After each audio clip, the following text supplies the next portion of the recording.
everybody, building up an EP912 STI right now and thought I'd just share a little quick tip video. Something I like to do on the throttle cam here just to make things a little bit more user-friendly. So I like to do this before I even bolt the plenum down. So I'm gonna go put this thing on the bench, get the camera set up, and show you what I do to that little piece just to make things a little nicer for when you're hooking your throttle up. All right, so I got this in my hands. This is the easiest way to do this before it's bolted on.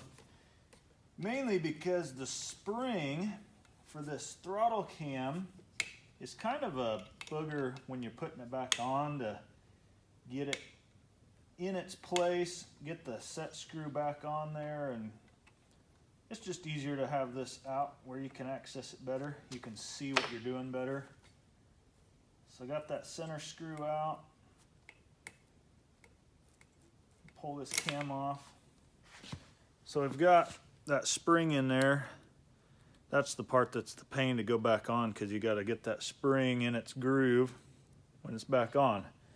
So what we got going on here is this throttle, this cable barrel that's supplied with the kit. It goes in. You basically have to terminate your cable, stick it in this barrel, tighten it down, and that's it. There's no way to adjust, at least at this end, where your throttle cable length is and everything. So I like to come in here, drill a hole through this body. It isn't weakening anything. It's just underneath that rivet through the aluminum so that the cable can go all the way through the barrel, exit out the back side, and you can have some adjustments, easier to install. So what I'm going to do, I've got my drill here. This is a number 48 bit. I think it's 076 is the size. I just slide it in here. Visualize the cable having to go through the center of that cable barrel and just drill a hole.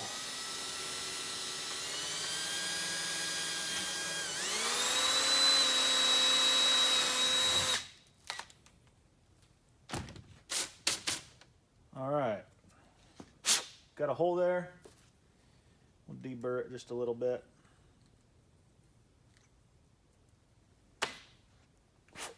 So now what we got here is we got a hole coming out the end, and I just came at it and visualized center through that round opening. So now when we take our cable barrel, we stick it in here. Got a cable we can look at here. Now if I hold my tongue just right, there we go. Okay, so now the cable can extend through. You can adjust it, tighten it, figure out where you want. If you want an extra cable stop, crimp down on the exterior of this to hold it in place if you like, you can do that. That's the little mod I like to do. So before I do anything else, I just pull that out of the box, drill that little hole. Makes life a lot easier later. The other thing I'll show you on this video is if you have a really stiff throttle cable, it doesn't want to bend around this cam, doesn't want to go through. This is a carburetor elbow that we salvage off the carburetors. Throttle cable wants to go bend around that, wants to bend around the cam. If your cable is a stiff one, it doesn't like that very much. This is a piece that is available if you contact me. You just have to get a little longer M6 bolt for the center. You tap some threads into that hole, and those two, put a bolt here, bolt there. And then you just take one of the throttle barrel stops off your carburetors, and then you can just hook up a straight stiff cable setup that arm will work. And you can just make a fixture for your cable and operate the throttle that way. So that's a plate that's available if needed. Hope this video is helpful for you guys. I'm gonna go and get my spring back into place, get that mounted, and continue with the engine build. Have a good day.